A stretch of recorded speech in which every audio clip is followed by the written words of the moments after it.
Octobre 1943. La ville de Copenhague se trouve au bord d'un détroit étroit, l'Øresund, cette bande d'eau grise et froide qui sépare le Danemark de la Suède, et de l'autre côté de cette eau, visible par temps clair depuis la côte danoise, brillent les lumières de Malmö. Dans les premiers jours d'octobre, le détroit était plongé dans l'obscurité, et les petits bateaux de pêche qui quittaient la côte danoise, depuis Dragør, depuis Rungsted, depuis Snekkersten, depuis Helsingør, depuis Gilleleje, depuis des dizaines de ports échelonnés tout le long du Sund, naviguaient sans lumière. Ils transportaient des familles dans leurs cales, des enfants à qui l'on avait dit de rester silencieux, quoi qu'ils entendent, des mères serrant des nourrissons contre leur poitrine dans l'obscurité, dans le froid, dans l'odeur du diesel et du poisson, des personnes âgées à qui l'on n'avait pas dit toute la vérité sur ce qui se passait, parce que la vérité dans son entièreté était trop grande à porter. Les bateaux étaient pour la plupart petits, des côtres de pêche, des embarcations de plaisance, des canots à rames, des kayaks, tout ce qui pouvait être armé, mis à l'eau et pointé vers l'autre rive dans l'obscurité. Ils étaient recommandés par des pêcheurs, des étudiants, des médecins, des prêtres et des gens ordinaires qui n'avaient aucune formation militaire et aucun passé particulier d'héroïsme, mais qui avaient appris que quelque chose allait arriver à leurs voisins juifs et qui avaient décidé, sans délibération dramatique, que ce n'était pas quelque chose qu'ils étaient prêts à regarder. La traversée vers la Suède était inférieure à 24 km à l'endroit le plus étroit. Dans l'obscurité, dans le froid, avec des patrouilleurs allemands quelque part sur l'eau, c'était suffisamment long. Dans ces premières semaines d'octobre, quelque chose se produisit au Danemark qui ne s'était produit nulle part ailleurs dans l'Europe occupée et qui n'a pas été entièrement expliqué ni entièrement écarté en 80 ans. Un pays sous occupation allemande organisa, sans commandement central, sans directive gouvernementale, sans réseau clandestin préparé depuis des années, le sauvetage de plus de 7000 hommes, femmes et enfants juifs, environ 95% de la population juive danoise, et les fit passer clandestinement de l'autre côté de l'eau vers la Suède neutre en quelques jours. Tous n'y parvinrent pas.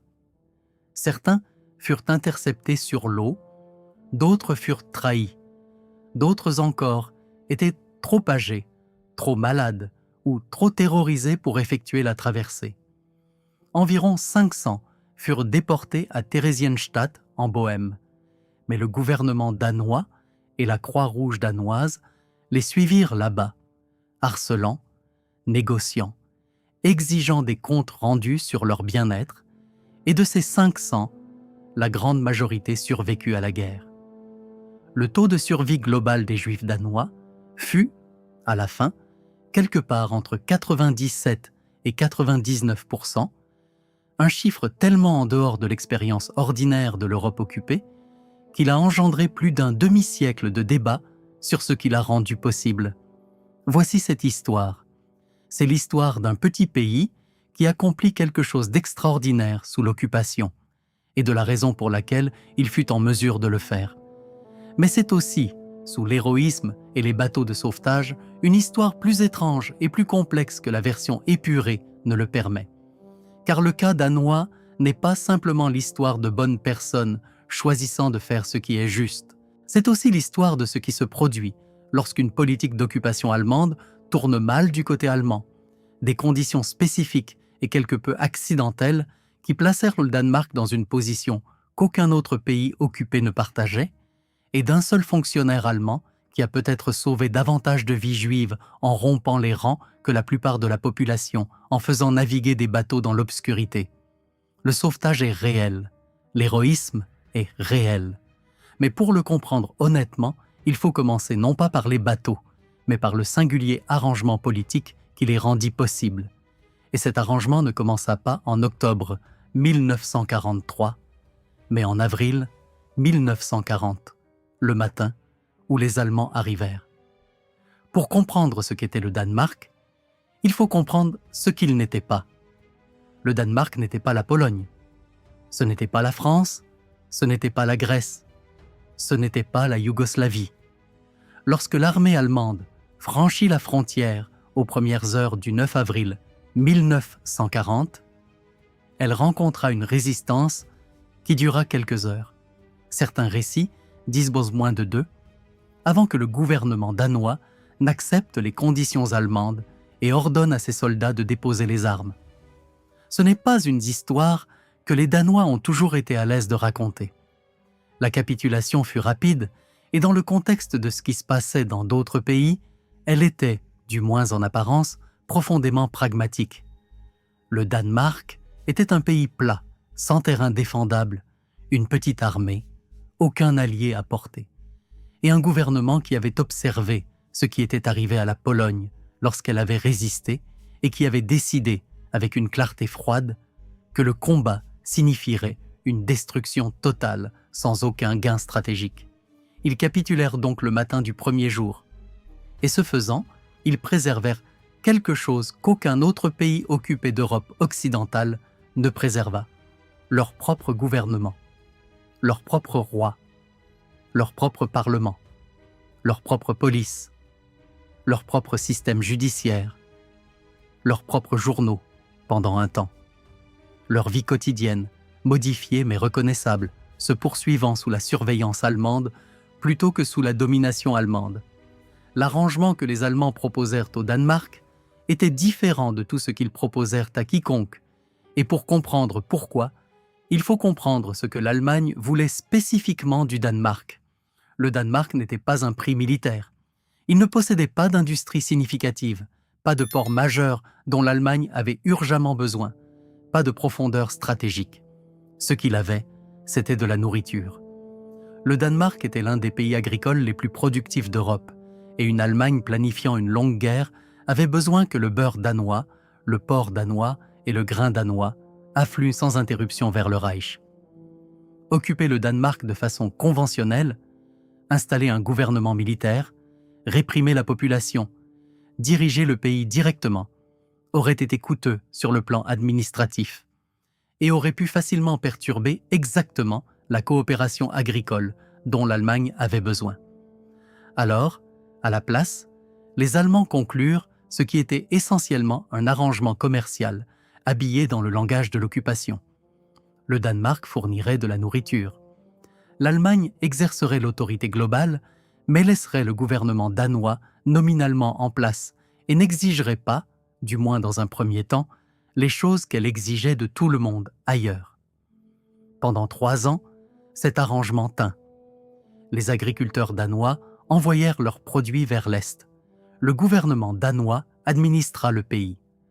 La présence allemande était réelle, mais, selon les normes de l'Europe occupée, relativement légère. Les Juifs danois, environ 8000 personnes, soit à peu près 0,5% de la population du pays, vivaient et travaillaient comme avant. Ils n'étaient en pas tenus de s'enregistrer. Ils ne portaient pas d'étoiles jaunes. Ils n'étaient pas soumis aux lois d'exclusion imposées ailleurs. Le gouvernement danois avait clairement indiqué, dès le début, qu'il ne coopérerait pas avec des mesures anti-juives, et l'autorité d'occupation allemande n'avait pas, pour ses propres raisons, poussé le point. C'est la première chose qui différenciait le Danemark, et il vaut la peine de s'y attarder avant de continuer. Nulle part ailleurs dans l'Europe occidentale occupée, un gouvernement ne demeura en place et ne résista activement à la persécution de ses citoyens juifs en tant que politique officielle. Le gouvernement de Vichy en France collabora activement. Le gouvernement néerlandais était en exil à Londres. Le gouvernement norvégien était en exil à Londres. Mais le gouvernement danois était à Copenhague, se réunissant, fonctionnant et répétant aux Allemands, lorsque le sujet se posait, que cette demande particulière n'était pas une qu'il accepterait. Ce n'était pas de l'héroïsme au sens où nous utilisons habituellement ce mot, c'était de la diplomatie, c'était du marchandage, c'était la gestion prudente d'une relation inconfortable avec un occupant qui avait ses propres raisons de ne pas forcer trop fort. Mais l'effet pratique était le même. Pendant 3 ans, les Juifs danois furent protégés, non pas en se cachant, mais par l'existence continue d'un État danois fonctionnel qui les incluait en tant que citoyens. Cette protection prit fin à l'été 1943 et elle prit fin parce que l'arrangement sous-jacent avait toujours été instable et qu'au cours de cet été, il était devenu intolérable du côté allemand. La guerre allait mal. La Wehrmacht avait été défaite à Stalingrad. L'invasion alliée de la Sicile avait commencé. Les exigences allemandes envers le Danemark avaient augmenté. Plus de nourriture, plus de main-d'œuvre, plus de conformité politique. Et la population danoise avait commencé à résister d'une manière impossible à ignorer. Il y eut des grèves. Il y eut des actes de sabotage, commis par des réseaux de résistance petits mais croissants. Il y eut des incidents où des travailleurs danois refusèrent des ordres allemands. Les SS, qui avaient toujours regardé l'arrangement danois avec une impatience frôlant le mépris, arguèrent que ce protectorat choyé devait être mis au pas. Fin août 1943, l'armée allemande déclara l'état d'urgence. Le gouvernement danois refusa d'accepter les conditions attachées à la levée de cet état d'urgence et en effet démissionna. Les Allemands internèrent l'armée danoise et prirent le contrôle direct. L'arrangement de 3 ans était terminé. Et avec lui, la protection des Juifs danois prit fin, car le bouclier politique qui avait maintenu les mesures anti-juives allemandes loin du Danemark avait disparu, et les SS entendaient remplir le vide résultant immédiatement. Il vaut la peine de s'arrêter ici, sur ce à quoi ces 3 années d'occupation avaient réellement ressemblé pour les Juifs danois ordinaires, car cette texture compte pour tout ce qui suit. Les 8000 Juifs au Danemark en 1940 étaient, dans l'ensemble, une population profondément intégrée dans la vie civique et professionnelle danoise. C'étaient des médecins, des avocats, des commerçants, des universitaires, des artisans, des épiciers. Beaucoup de leurs familles étaient au Danemark depuis des générations. La plus ancienne communauté juive continue de Scandinavie remontait ses racines au XVIIe siècle, lorsque Christian IV avait invité des Juifs séfarades à s'établir dans son royaume. D'autres étaient arrivés plus récemment, des réfugiés des persécutions d'Europe orientale du début du XXe siècle, qui étaient arrivés et s'étaient intégrés, et dont les enfants avaient grandi en tant que Danois qui se trouvaient être Juifs. Il y avait une communauté petite mais établie à Copenhague avec ses propres institutions, la grande synagogue, l'organisation communautaire juive, une école, des associations d'aide sociale. Mais ces institutions ne séparaient pas leurs membres de la société danoise qui les entourait. Elles étaient l'infrastructure d'une minorité qui participait pleinement à la société majoritaire autour d'elle. Sous l'occupation allemande, cette participation avait continué. Il n'y avait pas d'étoile jaune au Danemark. Il n'y avait pas de couvre-feu spécifique aux Juifs. Les enfants juifs fréquentèrent les mêmes écoles que leurs voisins non-juifs. Les médecins juifs soignaient des patients non-juifs. Les entreprises juives opéraient aux côtés des entreprises danoises. Les exclusions, les humiliations et les dégradations juridiques qui, ailleurs dans l'Europe occupée, avaient passé des années à apprendre aux populations non-juives à voir leurs voisins juifs comme un genre de personnes différents, ne s'étaient tout simplement pas produites au Danemark. Ce n'était pas accidentel. Le gouvernement danois avait tracé une ligne claire dès le début. Il coopérerait dans beaucoup de choses, mais il ne coopérerait pas dans la persécution des citoyens danois, et il l'avait communiqué si clairement et l'avait soutenu avec suffisamment de volonté politique et de résistance institutionnelle que l'autorité d'occupation allemande avait, pour ses propres raisons, choisi de ne pas forcer le problème. Le résultat fut 3 ans pendant lesquels les Juifs danois n'étaient pas progressivement dépouillés de leur humanité aux yeux du public, pas progressivement rendus étrangers aux gens qui les entouraient, pas progressivement réduits, dans l'expérience quotidienne des Danois ordinaires, de voisins à abstraction. Lorsqu'octobre arriva, ils étaient encore des gens que vous connaissiez. Ce n'est pas une chose insignifiante. Il y avait un homme plus âgé, un médecin à la retraite, qui vivait dans la même rue à Copenhague qu'un poissonnier nommé Thorvald. Ils avaient été des connaissances de salutation pendant 15 ans, le genre de relation qu'une rue de ville produit. Un salut le matin, un mot sur le temps, une conversation occasionnelle sur rien de particulier. Quand l'avertissement se répandit dans le quartier dans les premiers jours d'octobre, Thorvald apparut à la porte du médecin et lui dit qu'un bateau partait de Dragueur le lendemain soir et qu'il y avait de la place pour lui et sa femme. Il ne fit pas de discours. Il ne fit pas preuve d'héroïsme. Il dit qu'il y avait un bateau. Le médecin dit plus tard, dans un témoignage recueilli après la guerre, qu'il n'avait pas su, jusqu'à ce moment, à quel point il avait eu peur. Il avait essayé de ne pas le savoir. L'apparition de Thorvald à sa porte avec la simple information qu'il y avait un bateau était, dit-il, la chose la plus importante que quiconque ait jamais faite pour lui. Thorvald, interrogé à ce sujet des décennies plus tard, dit qu'il avait fait ce que toute personne décente aurait fait et qu'il ne comprenait pas pourquoi quelqu'un pensait que c'était remarquable. Le fossé entre ces deux descriptions du même acte est l'un des mystères centraux du Danemark en octobre 1943.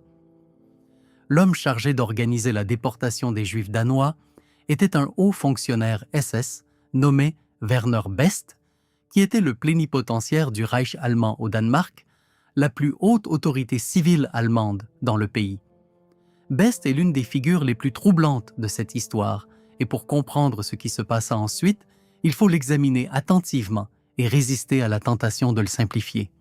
Ce n'était pas un homme bien. C'était un idéologue nazi convaincu et un officier SS de haut rang avec un long passé de complicité dans les crimes allemands à travers l'Europe occupée. Ce n'était pas un sauveteur.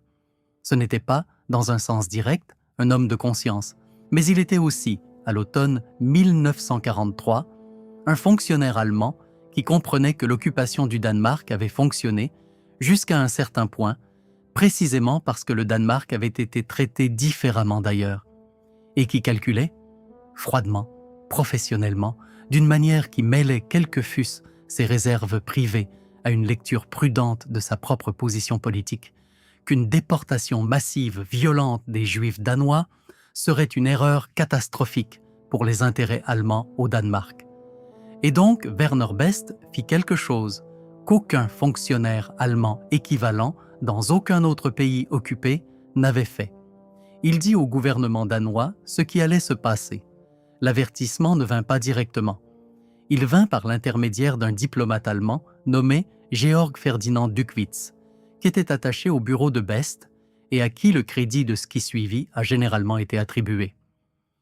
Le 28 septembre 1943, Duckwitz rencontra des dirigeants sociaux-démocrates danois et leur dit que la déportation des Juifs danois avait été ordonnée, que la rafle était prévue dans la nuit du 1er au 2 octobre et que les Allemands prévoyaient d'utiliser des navires mouillés dans le port de Copenhague pour emporter les déportés. Duckwitz avait aussi, dans les jours précédant cette réunion, accompli un geste qui allait au-delà d'un simple avertissement aux Danois. Il avait voyagé à Stockholm et rencontré des responsables suédois pour établir que la Suède accepterait des réfugiés s'ils arrivaient. Une assurance qui n'était pas, à ce moment-là, officiellement inscrite. Il avait fait ce qu'il pouvait, depuis l'intérieur de l'appareil allemand, pour s'assurer que l'avertissement et sa destination étaient en place avant que le temps ne s'écoule. S'il agit avec la connaissance de Best, ou en dépit de lui, est une question à laquelle le dossier ne répond pas pleinement. Ce qui est certain, c'est que l'avertissement atteignit les mains danoises et que les mains danoises le transmiront plus loin avec une rapidité extraordinaire. Il y a eu des débats sur la mesure exacte dans laquelle Best savait ce que Duckwitz ferait, sur la question de savoir si la fuite était sanctionnée ou non autorisée, sur la question de savoir si la revendication ultérieure de Best d'avoir eu l'intention d'aider les Juifs était une réinterprétation rétrospective et intéressée des événements ou quelque chose de réel. Ces débats ne sont pas entièrement résolubles. Ce qui n'est pas discutable, c'est que Best demanda à Berlin une force de police allemande plus petite que celle dont la rafle aurait réellement besoin. Une demande qui, s'il avait vraiment voulu que la déportation réussisse, n'a aucun sens. Il envoya un télégramme à Berlin le 2 octobre, après l'échec de la rafle, notant que malgré le fait que la plupart des Juifs danois s'étaient cachés, l'action avait été menée et pouvait être considérée comme terminée. Ce n'était pas ainsi qu'un homme qui voulait déporter 8000 personnes décrivait l'échec à en déporter 7000. C'était ainsi qu'un homme décrivait ce qu'il avait besoin que Berlin crut s'être passé pendant que les bateaux traversaient encore. Ses motivations restent opaques. Le résultat ne l'est pas. Ce qui se passa en ces jours-là n'a pas de véritable parallèle dans l'histoire de l'occupation. Les dirigeants sociaux-démocrates qui reçurent l'avertissement le communiquèrent à leur propre réseau. L'information circula à travers la communauté juive de Copenhague, par les synagogues, par les organisations communautaires, par des connexions personnelles informelles. Elle circula à travers la communauté médicale. Les médecins de l'hôpital Bispebjerg, l'un des principaux hôpitaux de Copenhague, devinrent un nœud crucial dans l'opération de sauvetage qui suivit, utilisant l'hôpital comme point de rassemblement et d'organisation. Elle circula à travers les églises. L'évêque de Copenhague, H. F. Fuglsang Damgaard, fit lire une lettre en chair dans toutes les églises de la ville le 1er octobre, la nuit même où les Allemands vinrent chercher les gens, déclarant que l'Église ne pouvait pas rester silencieuse tandis que ses voisins étaient menacés. La résistance danoise, telle qu'elle existait dans les premiers jours d'octobre 1943, n'était pas une organisation coordonnée, mais une collection lâche de cellules et d'individus avec des degrés variables de connexion entre eux. Ce n'était pas eux qui organisèrent principalement le sauvetage. Le sauvetage fut organisé par des civils, des médecins, des pêcheurs, des étudiants, des épiciers et des gens qui avaient un voisin juif, un collègue juif ou une connaissance juive et qui entendirent que quelque chose était sur le point de se produire et qui téléphonèrent pour demander qui avait besoin d'aide. La rafle allemande dans la nuit du 1er au 2 octobre fut, selon les normes allemandes dans l'Europe occupée, un échec si complet qu'elle a généré une analyse historique considérable. Les Allemands se rendirent aux adresses dont ils disposaient, tirées, probablement, de tous les registres qu'ils pouvaient trouver, et ne trouvèrent, dans la plupart des cas, personne chez eux. La population juive de Copenhague avait, en l'espace de quelques jours, largement disparu de la circulation, cachée par des voisins et des étrangers dans des appartements, dans des lits d'hôpital, dans des églises, dans des maisons de campagne, dans les sous-sols d'institutions. Des environ 8000 Juifs au Danemark, les Allemands n'en capturèrent moins de 300 lors de ce premier passage. C'était une humiliation.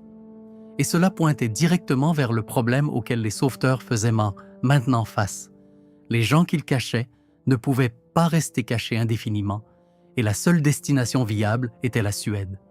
La Suède avait déclaré sa neutralité en 1939 et l'avait maintenue sous une pression considérable, faisant des concessions économiques à l'Allemagne que ses critiques considéraient comme collaborationnistes tout en résistant aux demandes allemandes les plus directes.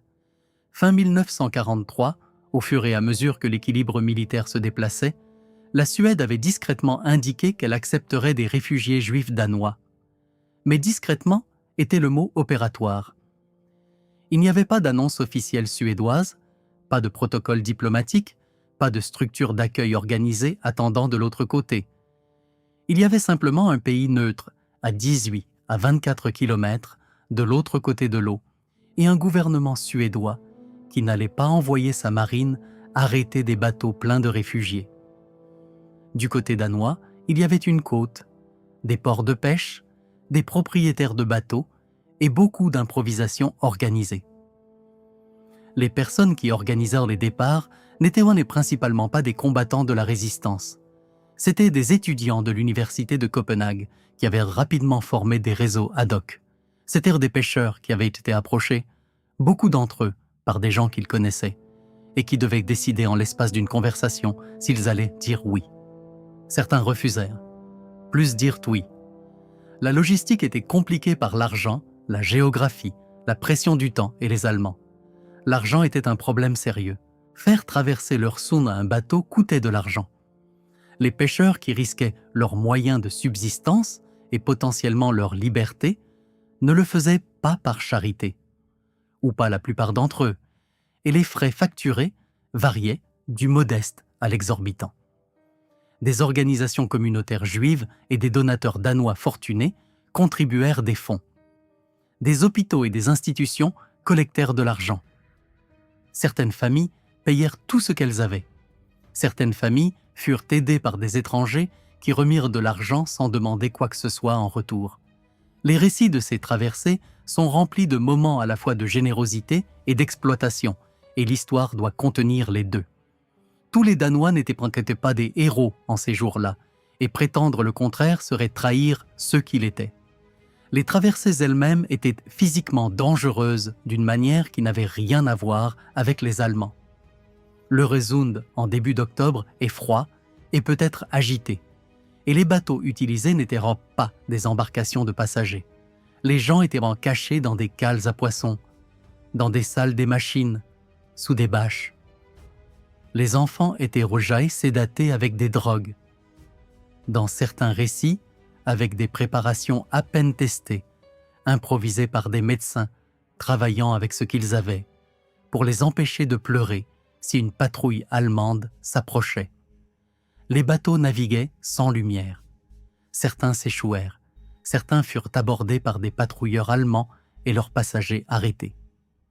Les gardes-côtes suédois observaient de l'autre côté, sans intervenir, attendant de voir ce qui arriverait. Lorsque les bateaux atteignaient les eaux territoriales suédoises, ils étaient accueillis et les réfugiés étaient débarqués et pris en charge par un système qui s'inventait au fur et à mesure. La ville de Gilleleje, sur la côte nord de la Zélande, devint, pendant quelques jours extraordinaires, l'un des principaux points d'embarquement, et ce qui s'y passa éclaire à la fois la générosité et la fragilité de l'opération de sauvetage. Des centaines de personnes convergèrent vers la ville, bien plus que la flotte de pêche locale ne pouvait en transporter en une seule nuit. Elles furent cachées dans des maisons, dans l'église et dans le grenier de l'église, qui se remplit jusqu'à ce qu'il y ait à peine de la place pour respirer. Un capitaine de pêche nommé Henry Thompson organisa un calendrier de départ sur plusieurs nuits, attribuant des personnes à des bateaux et des bateaux à des horaires de départ avec l'efficacité méthodique d'un homme qui avait très peur et ne pouvait pas se permettre de le montrer. Dans la nuit du 6 octobre, le grenier de l'église fut trahi, par qui n'a jamais été pleinement établi, et 83 Juifs qui s'y cachaient furent arrêtés par la Gestapo et finalement envoyés à Theresienstadt. Les pêcheurs qui se préparaient à les faire traverser se fondirent dans l'obscurité. La ville fut dévastée par ce qui s'était passé. En quelques jours, les sauvetages depuis Gilleleje reprirent. La trahison n'avait pas arrêté l'opération. Elle avait seulement changé quel bateau naviguait, quelle nuit. Les réseaux d'étudiants opérant depuis Copenhague méritent leur propre récit. Un groupe d'étudiants en médecine de l'université de Copenhague, la plupart d'entre eux, au début de la vingtaine, avaient formé une organisation improvisée dans les premiers jours d'octobre qui faisait à peu près tout à la fois. Accueillir des familles qui arrivaient sur le campus universitaire sans savoir où aller, trouver des cachettes dans la ville, prendre contact avec des pêcheurs le long de la côte, collecter de l'argent auprès de donateurs, déplacer des gens en petits groupes par train, à vélo et à pied, jusqu'au point de départ, et gérer les 1000 détails opérationnels qui empêchent un sauvetage improvisé de s'effondrer sous son propre poids. Une jeune femme nommée Ebba Lund, qui devint l'une des figures centrales de l'opération de Snekkersten le long de la côte nord, avait 22 ans lorsqu'elle coordonna des dizaines de traversées au cours de 2 semaines. Elle portait des messages entre les opérateurs de bateaux et les familles cachées, organisait les départs, calmait des gens qui avaient atteint le bord de la panique et faisait tout cela à vélo sur les routes sombres d'un pays qui avait des soldats allemands. Elle n'était pas la seule. Il y avait des dizaines de personnes comme elle, la plupart jeunes, la plupart sans aucune expérience préalable de quoi que ce soit de semblable à ce qu'elle faisait, qui improvisèrent une opération de sauvetage à partir de rien et qui, à la fin d'octobre, avaient en fait passer la plupart d'une communauté de l'autre côté en sécurité. La réponse allemande à tout cela fut, selon les normes de ce que les forces allemandes faisaient ailleurs en Europe, notamment retenues. La Gestapo procéda à des arrestations. Des patrouilleurs navals allemands étaient donc sur l'eau. Certains bateaux furent interceptés. Mais le poids complet de l'appareil de sécurité allemand ne fut pas déployé pour arrêter les traversées de la façon dont il aurait pu l'être. Et les raisons à cela ont été débattues depuis lors. Certains historiens renvoient à Best et suggèrent que son calcul, qu'une répression violente causerait plus de problèmes que ça n'en valait la peine pour les intérêts allemands au Danemark, s'étendait même aux traversées en bateau. D'autres ont signalé l'impossibilité logistique pure de patrouiller une longue côte irrégulière la nuit contre des civils déterminés, utilisant des dizaines de points de départ différents. D'autres encore ont noté que la marine allemande, qui contrôlait les approches, avait sa propre culture institutionnelle et ses propres intérêts, et n'était pas simplement une extension de la politique SS.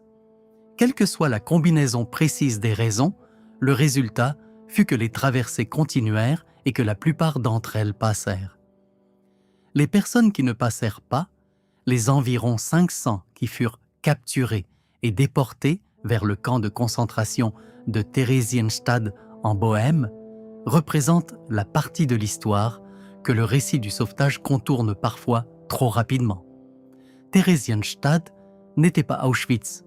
C'était un camp conçu en partie comme une vitrine, un ghetto modèle vers lequel les nazis pouvaient pointer lorsque la Croix-Rouge ou l'opinion internationale exigeaient des preuves que les Juifs étaient bien traités. Les conditions y étaient brutales, selon tout critère ordinaire: surpopulation, faim, maladie, travail forcé. Mais les chambres à gaz étaient ailleurs, et les détenus de Theresienstadt étaient au moins en vie pendant que la guerre continuait, et qu'une décision était prise sur ce qu'il fallait faire d'eux. Les Juifs danois qui y arrivèrent furent, presque immédiatement, l'objet d'une préoccupation officielle danoise.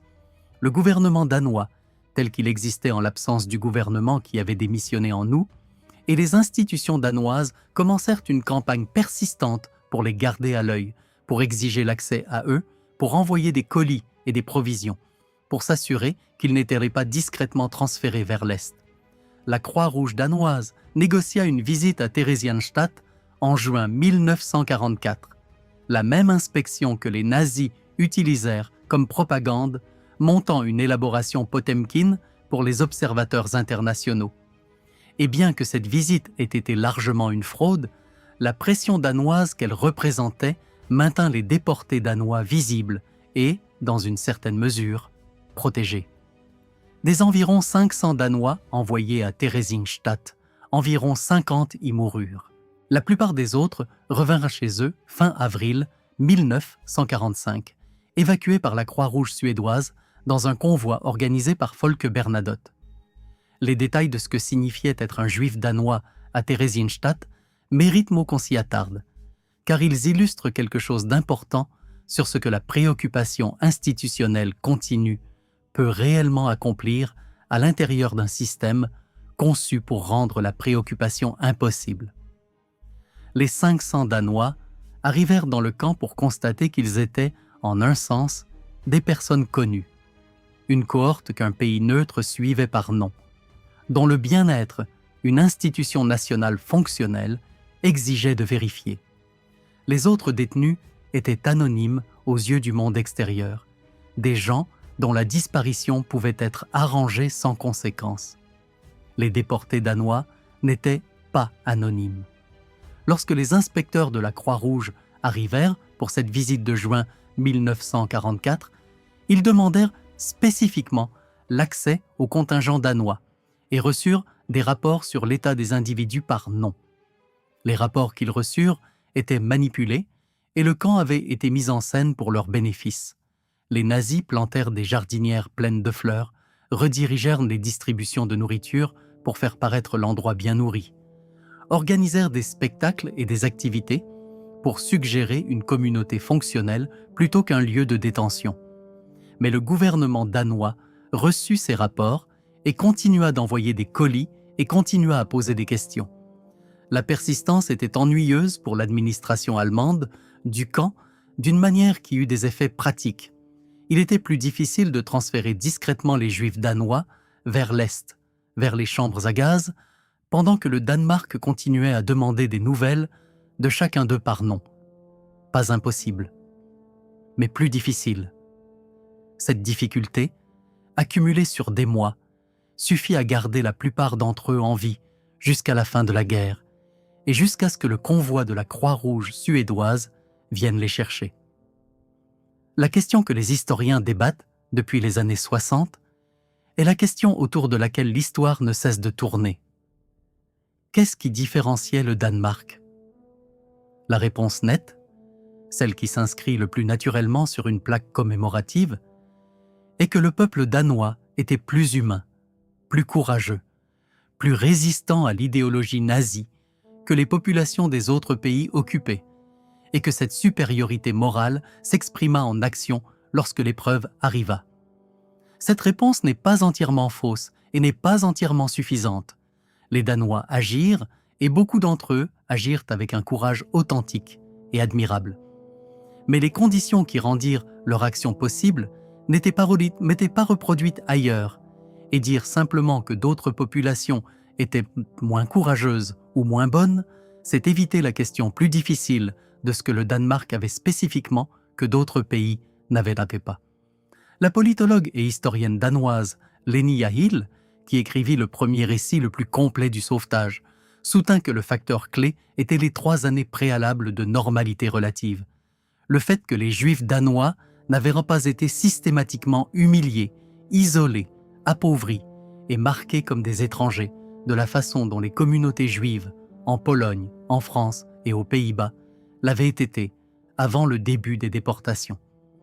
Dans ces pays, des années de législation anti-juive avaient accompli le travail de séparer les citoyens juifs de leurs voisins non-juifs, rendant les juifs étranges, faisant paraître leur persécution comme quelque chose qui arrivait à un genre de personnes différents. Au Danemark, aucun de ce travail intermédiaire n'avait été fait. Les Juifs danois étaient pleinement intégrés dans la société danoise. C'étaient des collègues, des employeurs, des voisins, des amis. Lorsque la menace arriva pour eux, elle arriva soudainement. Elle arriva pour des personnes qui étaient connues et enracinées dans la communauté. Et elle arriva trop vite pour que le processus graduel de séparation psychologique ait eu un quelconque effet. Les voisins qui les cachèrent et les pêcheurs qui traversèrent le Sund avec eux aidaient, dans bien des cas, des gens qu'ils connaissaient réellement. Ce n'est pas la même chose que le principe moral abstrait, et c'est peut-être plus important. Hannah Arendt, écrivant sur le procès Eichmann en 1963, utilisa le cas danois pour développer un point différent mais connexe. Arendt soutint que ce qui distinguait le Danemark n'était pas principalement le courage individuel de ses citoyens, mais l'existence d'une structure institutionnelle et politique fonctionnelle. Un État, si compromis fut-il, qui n'avait pas participé à l'isolement de sa minorité juive et qui avait donc préservé le tissu social dans lequel l'action individuelle était possible. Lorsque la machinerie d'Eichmann fut déployée contre le Danemark, elle rencontra une population dont les dirigeants, à tous les niveaux, des ministres du cabinet aux administrateurs d'hôpitaux en passant par les pasteurs d'église, n'avaient pas été complices des étapes préparatoires et qui n'avaient donc aucun investissement psychologique ou institutionnel dans le résultat que les Allemands cherchaient à produire. On ne peut pas sauver des gens d'un processus auquel on a contribué à préparer. Au Danemark, personne n'avait contribué à le préparer. L'argument d'Arendt ne fut pas entièrement bien accueilli au Danemark lorsqu'il fut avancé. La version épurée de l'histoire, celle sur la bonté danoise et les valeurs danoises et la supériorité morale qui s'exprima dans les bateaux, était déjà établie en 1963 et l'insistance d'Arendt sur l'explication structurelle sembla, à certains lecteurs danois, diminuer ce que leurs compatriotes avaient fait. Ce n'est pas une diminution. Arendt ne disait pas que le courage était faux ou que les choix individuels n'avaient pas d'importance. Elle disait que le courage et le choix ne s'opèrent pas dans le vide, que les gens agissent dans des structures qui permettent ou excluent des types particuliers d'action et que le Danemark avait en octobre 1943 des structures que d'autres pays ne possédaient pas. C'est vrai. Il est également vrai que les mêmes structures existaient en Norvège, qui était occupée en même temps et qui avait sa propre communauté juive norvégienne et qui ne produisit pas, dans l'ensemble, une réponse de sauvetage comparable. Les structures comptaient, elles ne déterminaient pas tout. Les individus qui choisirent d'agir dans ces structures firent leur choix librement, et d'autres individus dans des sociétés structurées de manière similaire firent des choix différents, et la différence entre ces deux résultats appartient aux personnes qui firent les choix plutôt qu'aux structures seules. Le troisième élément, celui que la version commémorative de l'histoire est la plus réticente à examiner directement, est le rôle de Werner Best et de l'autorité d'occupation allemande dans le fait de permettre le sauvetage.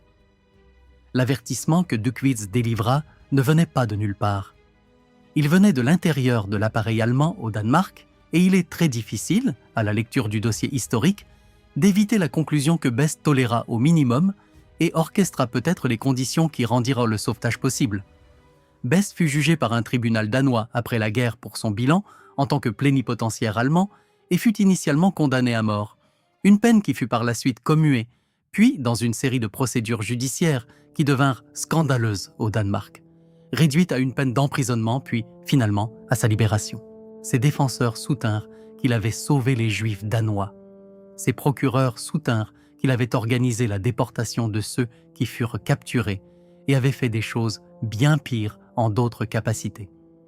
Ces deux choses étaient vraies simultanément et il est inconfortable de les tenir ensemble.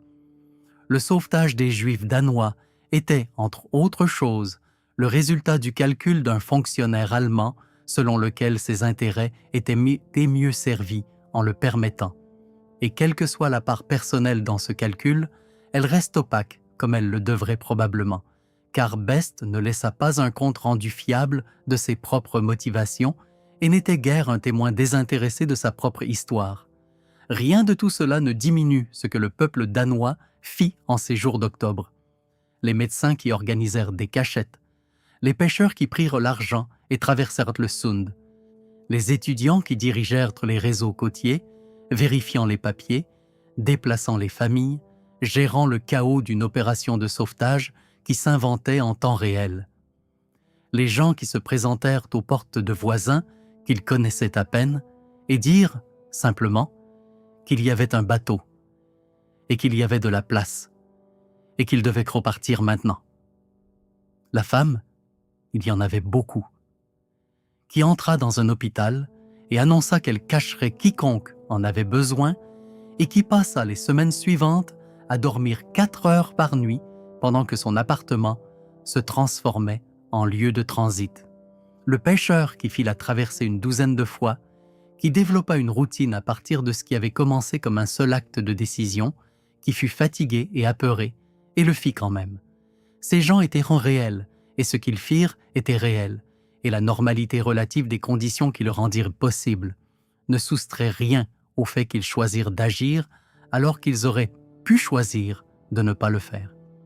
Ce qu'il importe peut-être le plus de retenir, c'est que le sauvetage n'était pas le résultat d'un plan.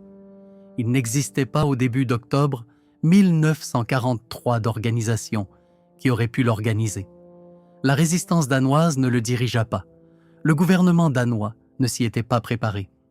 Cela se produisit parce que l'information circula plus vite que la machinerie allemande ne pouvait se déplacer, parce que les connexions sociales entre les communautés juives et non juives étaient suffisamment intactes pour que l'information se traduise rapidement en action, et parce qu'assez de personnes décidèrent individuellement, dans les premières 48 heures, qu'elles allaient aider pour que la chose devienne auto-organisatrice.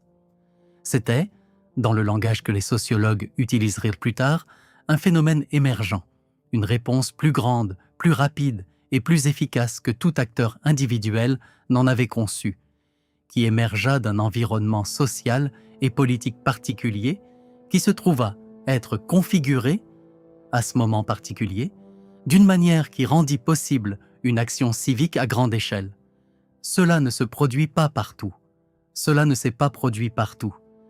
Et la question de savoir pourquoi cela s'est produit au Danemark et pas ailleurs n'est pas une question avec une réponse confortable, car la réponse implique non seulement le courage danois, mais aussi la chance danoise, les calculs allemands, la neutralité suédoise et l'histoire institutionnelle et sociale spécifique d'un petit pays qui avait géré l'occupation différemment depuis le début.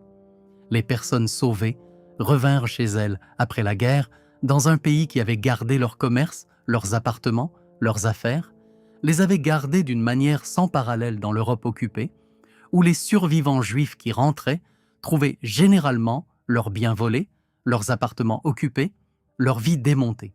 Le gouvernement danois avait explicitement maintenu les droits de propriété des citoyens juifs absents, désignant des gardiens pour leurs entreprises, conservant leurs possessions.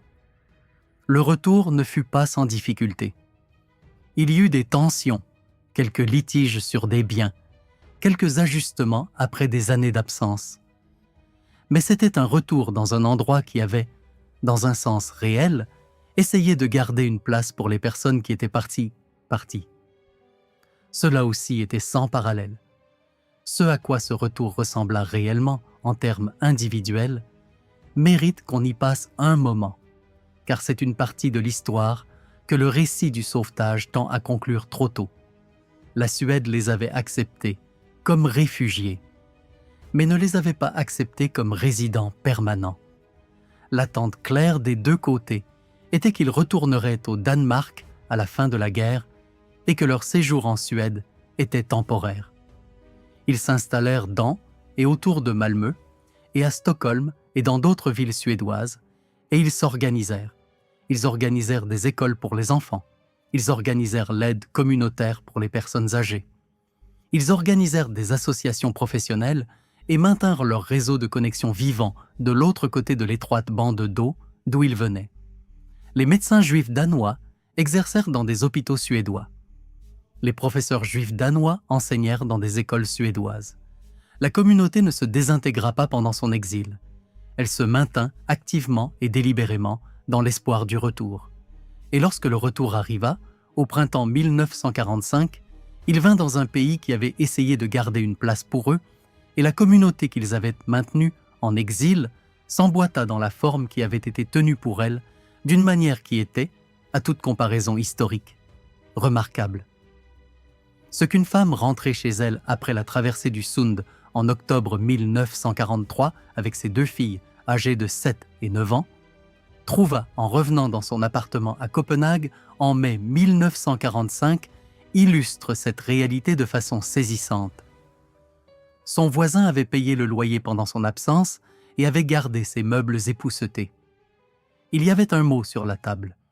Il disait simplement que ses plantes avaient été arrosées et qu'il y avait du pain. Aux Pays-Bas, les survivants juifs qui rentraient chez eux trouvaient leurs appartements vidés et souvent occupés par des étrangers qui avaient des papiers légaux pour les meubles qu'ils avaient pris. En France, les survivants qui rentraient devaient fréquemment se battre dans de longs procès pour récupérer des biens qui avaient été transférés pendant l'occupation. Au Danemark, la machinerie de préservation avait fonctionné, imparfaitement mais constamment, pendant toute la durée de leur absence. L'ampleur de ce que cela signifiait pour la dignité, pour la possibilité pratique de reconstruire une vie, était quelque chose que les personnes qui rentraient comprirent immédiatement et pour lequel le reste de l'Europe, observant la scène, n'avait pas de contexte équivalent. On ne peut pas garder les biens d'un peuple en sécurité sans d'abord décider que ce sont des gens qui vont revenir. La décision danoise de maintenir les biens juifs était, entre autres choses, une déclaration sur la façon dont la fin de l'occupation était censée se présenter. Une déclaration faite des années avant que quiconque puisse être certain que l'occupation aurait une fin. Döckwitz survécut à la guerre, retourna à une carrière diplomatique dans le nouvel État ouest-allemand et fut finalement nommé ambassadeur d'Allemagne au Danemark. Il fut honoré par Israël comme juste parmi les nations en 1971. Werner Best survécut à une trajectoire juridique complexe d'après-guerre et mourut en 1989 en Allemagne de l'Ouest, ayant réussi à défendre, en fin de compte, une version de sa propre histoire qui mettait l'accent sur le sauvetage. Les pêcheurs, les étudiants, les médecins et les voisins danois qui firent naviguer les bateaux retournèrent à leurs vies ordinaires, pour la plupart, et pendant de nombreuses années, furent réticents à parler de ce qu'ils avaient fait. Cette réticence était en partie culturelle. La litote scandinave la tradition selon laquelle on n'attire pas l'attention sur les bonnes actions, et en partie quelque chose de plus spécifique à l'expérience. Ce qu'ils avaient fait avait semblé, sur le moment, non pas de l'héroïsme, mais la chose évidente à faire, la seule chose à faire, ce que toute personne décente aurait fait. Le fait que, dans la majeure partie de l'Europe occupée, des personnes décentes ne l'avaient pas fait, que la chose évidente à faire s'était révélée être la chose exceptionnelle, était quelque chose que beaucoup d'entre eux n'étaient pas sûrs de savoir comment appréhender. La communauté juive au Danemark aujourd'hui est petite, continue avec la communauté qui rentra chez elle en 1945, façonnée par l'expérience d'octobre d'une façon difficile à articuler pleinement. Les bateaux qui traversèrent le Sund font partie de l'histoire nationale d'une manière qui est inhabituelle, commémorée, étudiée, débattue, mais non mythologisée, au sens où ils auraient été nettoyés et simplifiés au-delà de toute reconnaissance. Les Danois savent que tout le monde n'aida pas. Ils savent qu'il y eut des gens qui facturèrent trop cher pour la traversée, des informateurs qui existaient en marge de l'histoire, des acteurs institutionnels dont les motivations étaient mêlées. Ils savent ce qu'il en est de Werner Best. Le fait que l'histoire résiste à la version épurée fait partie de ce qui la rend, en fin de compte, plus instructive que la version épurée ne le serait. Il vaut également la peine de passer un moment sur ce que les 7000 personnes qui parvinrent en Suède construisirent réellement là-bas, dans les mois entre octobre 1943 et la fin de la guerre, car c'est une partie de l'histoire que le récit du sauvetage tend à conclure trop tôt. La Suède les avait acceptés comme réfugiés, mais ne les avait pas acceptés comme résidents permanents. L'attente claire des deux côtés était qu'ils retourneraient au Danemark à la fin de la guerre et que leur séjour en Suède était temporaire. Ils s'installèrent dans et autour de Malmö et à Stockholm et dans d'autres villes suédoises, et ils s'organisèrent. Ils organisèrent des écoles pour les enfants. Ils organisèrent l'aide communautaire pour les personnes âgées.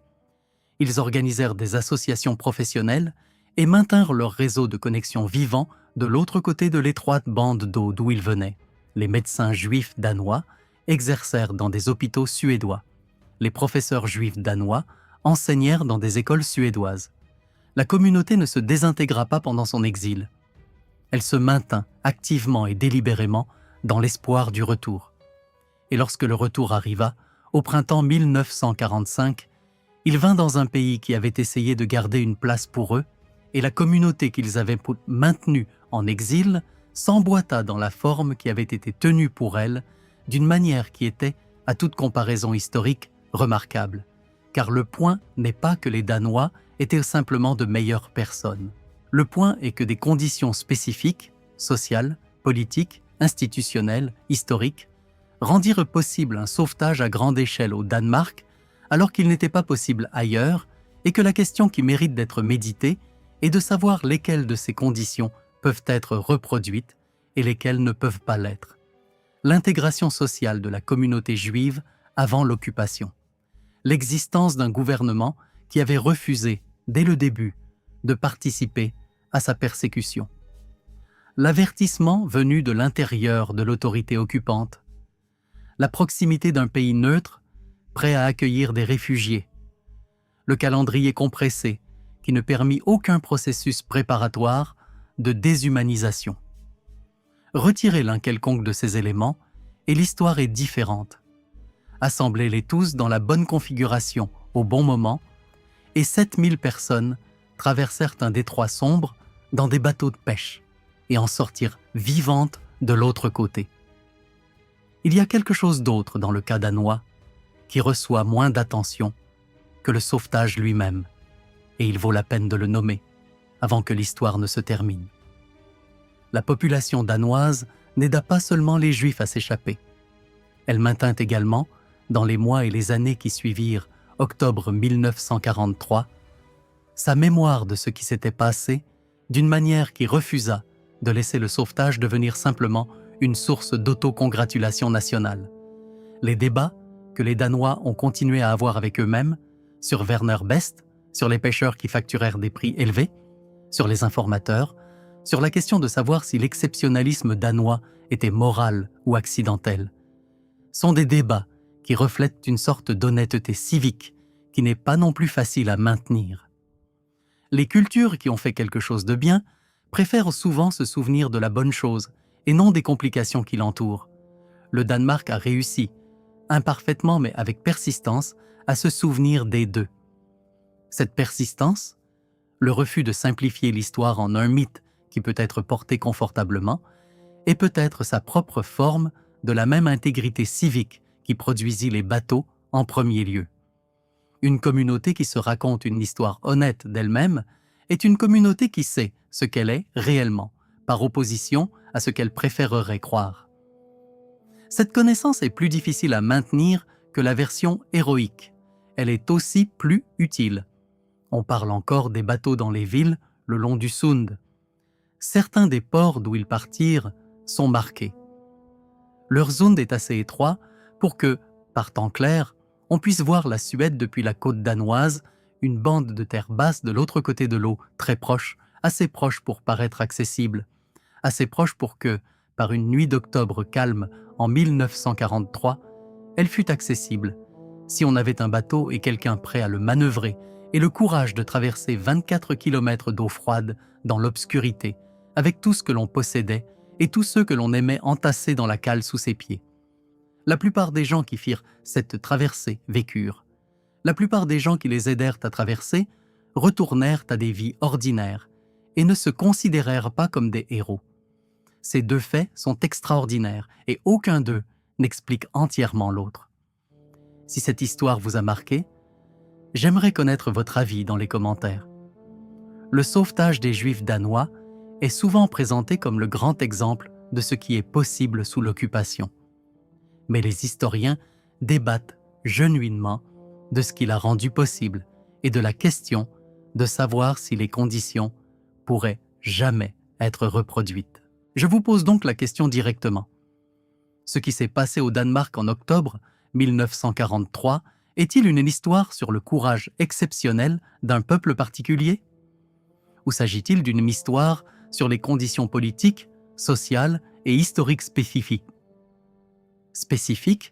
qui se trouvèrent converger à un moment particulier, des conditions que d'autres pays ne partageaient pas? Dites-moi où vous vous situez, et dites-moi pourquoi. Je lis chaque commentaire, et sur celui-ci, je veux vraiment savoir ce que vous pensez.